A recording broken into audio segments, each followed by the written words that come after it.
to a couple of the amendments that were offered and said, well, we shouldn't allow a public dollar to flow to a private institution, to address Representative Stafford, my dear friend's amendment about advertising.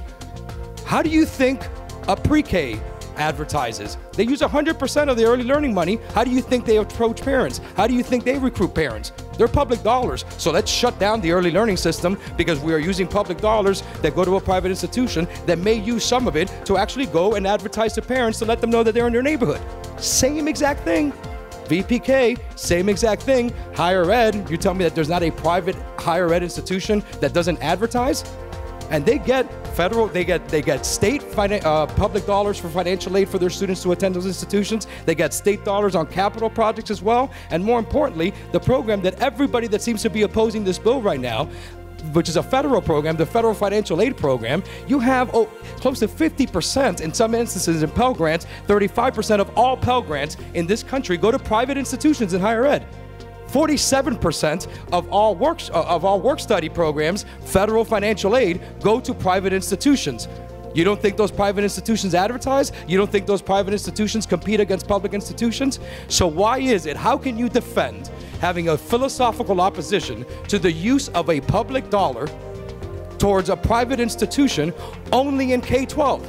I think the answer to that is fairly simple, because what you have right now, you have an entrenched system of K-12 and of organizations that want to defend the status quo of K-12, and then all they dangle is either some semantical constitutional argument or then try to expand on a philosophical argument of the use of a public dollar to a private institution. And I say to you, if it's the latter, if you truly have a fundamental problem with the use of a public dollar, of a public education dollar that ends up in a private institution, then I ask you to please come to my suite right after we finish today and ask me to repeal the early learning program in the state of Florida. Ask me to repeal 80% of VPK in the state of Florida. And certainly never ask me again to increase any need-based financial aid that goes to higher ed institutions that are private in nature. So if that is not your philosophical reason, then all we can talk about is protectionism of an antiquated, entrenched K-12 system, which is the only element in our entire educational spectrum that still argues against the use of our public tax dollars for the choice of a parent or the choice of a student. I have argued for many years our K-12 system internationally isn't ranking exactly where it needs to. But do you know where international students always want to go to get their higher ed? In this country. And what's the one distinct characteristic that separates our higher ed system from our K-12 until we started passing some reforms 15 years ago? That nobody ever tells anybody where to go to college. There's a choice. And that choice increases the entire output of everybody there. And the same thing exists. We have to put parameters and certainly accountability in the starting point of our educational spectrum, which is early learning and VPK. Once again, I need to remind you, over $1 billion are spent in those two programs, over 90% of which, if you combine them, goes to private institutions that advertise, private institutions that market to parents, and private institutions that are held accountable by this state.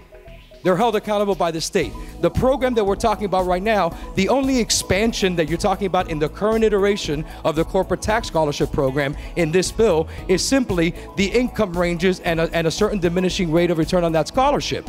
Now, to Representative Stark's bill point and Representative Richardson's, that somehow that component, which is truly the only expansive component that we're doing now because the 25% glide up has existed in the program for a while now.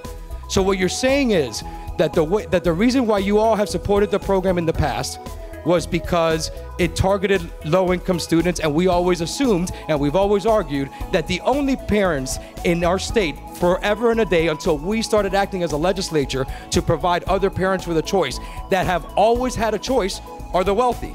The wealthy in this country, the wealthy in the state, have always had a choice in where they're going to send their kids to school because they can afford to put them in a private school.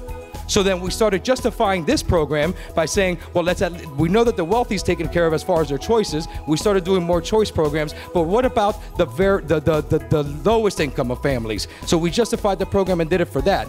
So then what you're saying, if you're arguing that I can defend it for the low, we know the wealthy have choices, so let's cut out, but let's make sure that we don't expand choices to the middle class, the largest class, the class that we're constantly trying to increase and preserve, and that is the staple of the American dream and the American life, that's the class that we want to exclude from choices?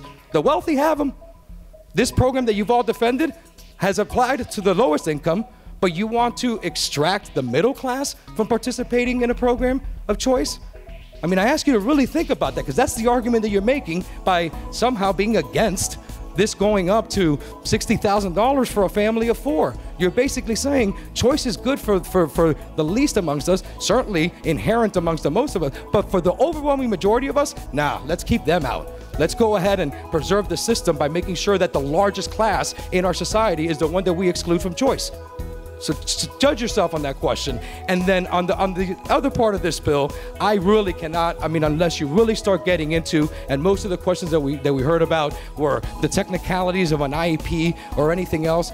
Listen to the story of Representative Ray Rodriguez, and I ask you, listen to the stories of the hundreds of families that over the last few years I have met with, I have encountered, that are somewhere along the autism spectrum or in the disability spectrum. And I will tell you, no, you don't have to be, as a parent, a medical expert, but you do become an expert of your child at a certain point, particularly if you are a parent that is saddled with that hardest of thing. I can't even fathom how hard it is for some of these parents to have to deal with their children with those disabilities on a daily basis. They may not become medical experts, they may not become speech pathology experts, but they are experts of their child because they're with them every single day.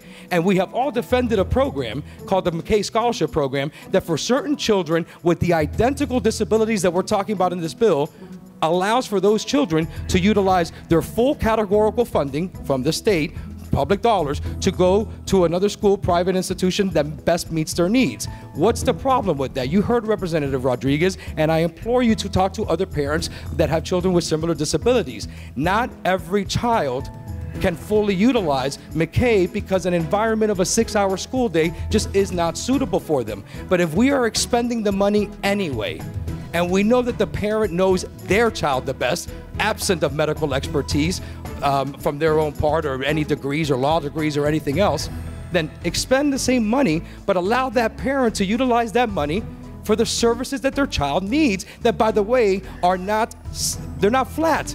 The services that they need when they're 7 or 8 may be different than when they're 10 and 11. And that's why they need the flexibility to expend the dollars we're already expending amongst the most vulnerable to assist. To assist. I can't fathom being that parent, but as a legislator, I can absolutely fathom assisting that parent.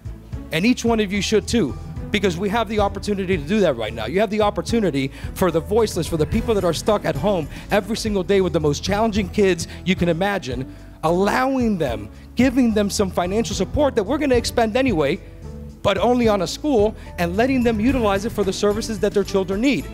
So again, members, I normally didn't want to go this long, but I really do have to tell you on those 2 points. There is nothing defensible in what you're arguing against on the corporate tax scholarship portion of this bill, because the expansions you're talking about aren't there, and to the extent that they are there for the largest class amongst us, the middle class, the class that we're trying to bring back up, maintain, and continue to expand on in this country.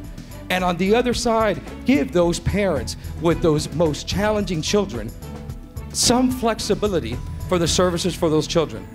I'm telling you, on these issues, on the issues of choice, it's coming, it's happening, it is the future of education. That is going to happen. Look around. All the fights are between institutions and groups that are somehow embedded in a system that are the same system that we keep on talking about, public school system. Forget about the system. Let's talk about the kids. Let's talk about the individual students the same way that we do in early learning, in VPK, and in higher ed, where somehow those philosophical issues aren't existent. And let's go ahead and apply the same consistency in logic and the same consistency in outcomes to the K-12 world, especially to the most vulnerable, which this bill takes care of both.